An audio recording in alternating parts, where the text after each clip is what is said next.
یہ کام کریں گے تو اللہ تعالیٰ کہہ رہے ہیں ہم 3 چیزیں دیں گے. حضور نے فرمایا 3 چیزیں ملیں گی جو دنیا میں کہیں نہیں ملتی. پہلی چیز کیا ملے گی؟ اللہ تعالیٰ فرما رہے ہیں عمر کی برکت دیتے ہیں. حضور فرما رہے ہیں عمر کی برکت ملتی ہے رشتوں کو جوڑنے پر. دوسری برکت رزق کی برکت اللہ تعالیٰ دیتے ہیں. عمر کی برکت دیتے ہیں, رزق کی برکت دیتے ہیں. عمر کی برکت کا مطلب کیا ہے؟ جو عمر اللہ نے آپ کے لیے لکھ رکھی ہے وہ عافیت کے ساتھ گزرے گی, خیر کے ساتھ گزرے گی, صحت کے ساتھ گزرے گی, سکون کے ساتھ گزرے گی, اور آپ اس عمر میں وہ کام کر لیں گے جو لوگ بڑی بڑی عمروں میں نہیں کر پائیں. یہ عمر کی برکت ہے.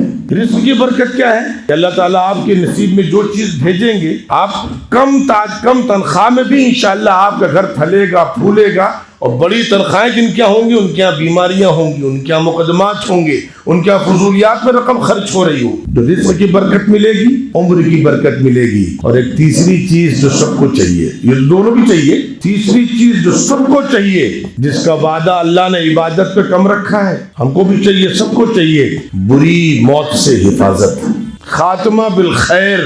موت کے وقت زبان پر کلمہ شہادت کا ہونا, اچھی موت, کہ موت آتے ہی میں پتہ چل جائے کہ اللہ نے ہمیں معاف کر دیا ہے. اچھے فرشتوں کا آنا, خوشبو کا آنا, جنت والے فرشتوں کا آنا, یہ 3 عظیم نعمتیں اگر چاہیے تو حضور فرما رہے رشتوں کو جوڑو.